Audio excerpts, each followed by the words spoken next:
company we're breaking down today? Good guess. One way or another, you know Disney when you see it.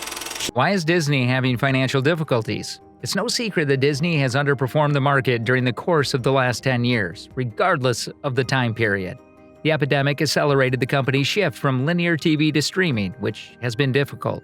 Disney stock fell momentarily, and eccentric old man Jim Cramer demanded that Chapek be fired. A closer examination of Disney's publication and declared intent was necessitated by Wall Street's abrupt and stunning heel turn.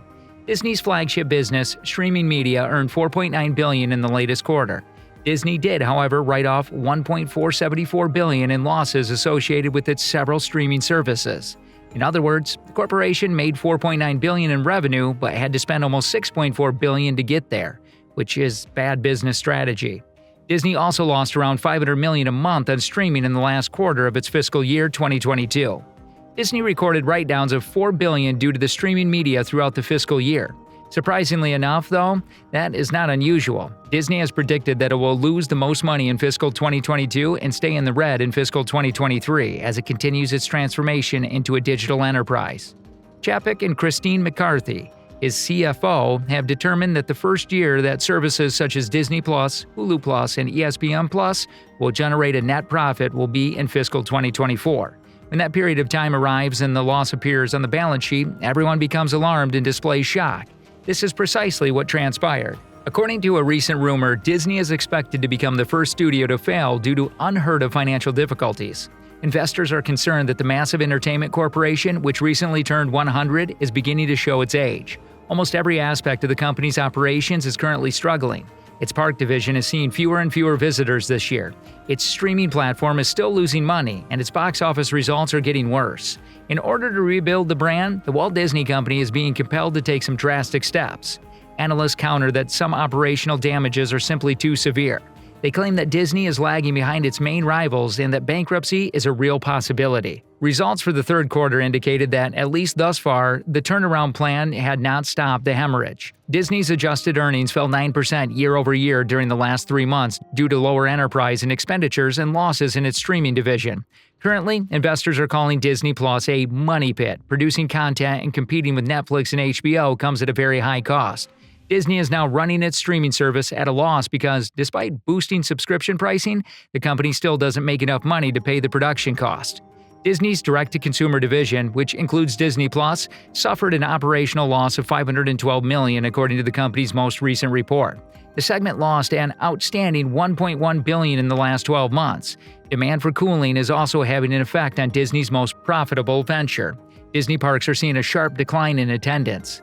Len Testa, the owner of Touring Plans, emphasized that the parks have become much more expensive with complexities. Touring Plans used ride data to forecast a 15% decrease in attendance this year. The typical visitor is staying shorter and spending more money.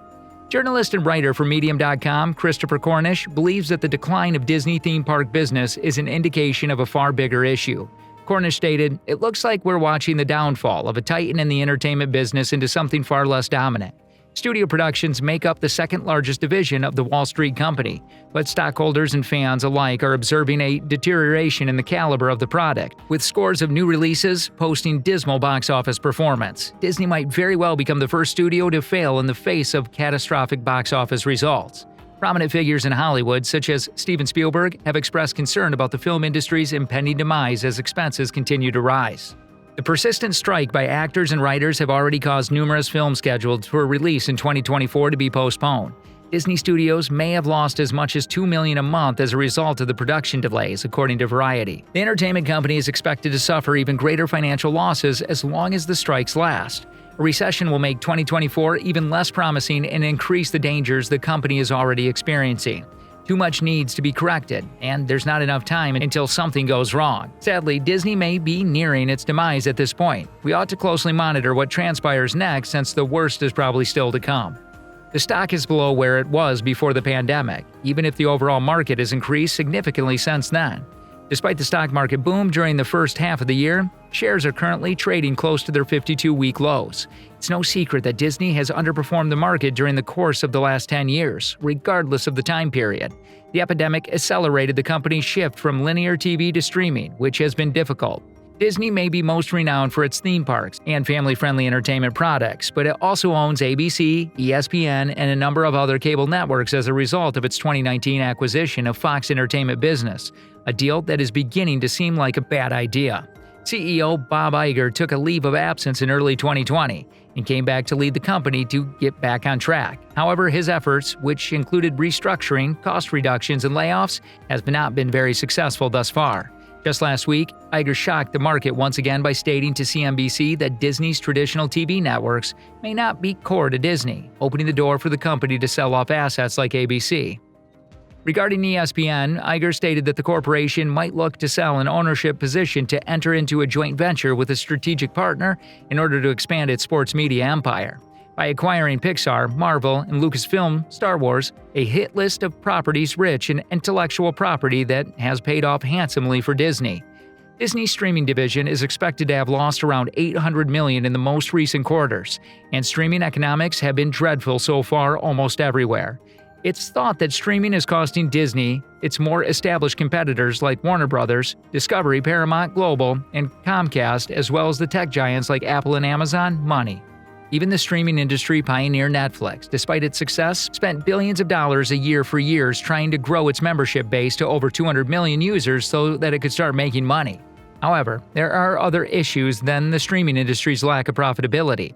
Amid the pandemic, subscriber growth saw a near stilling.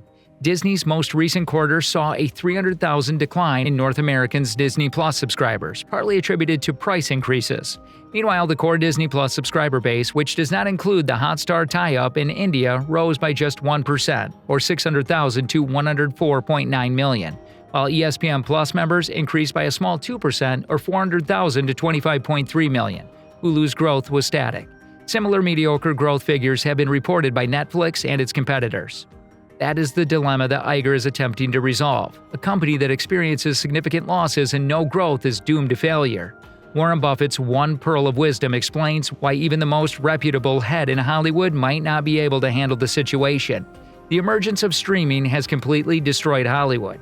Profits from TV, movies, and streaming at Disney, Warner Brothers, Discovery, Paramount, and Sony dropped from $23 billion in 2013 to nearly nothing in 2023. A quick overview of Disney's past provides a clearer narrative than anything else. Under CEO Bob Iger, Disney had one of the most remarkable runs in the annals of contemporary business in the early 2000s. The most valuable network in the cable package was ESPN. Pixar, Marvel, Lucasfilms, and Fox were acquired by them. The business appeared poised to overtake Netflix and take over the box office when it made the switch to streaming.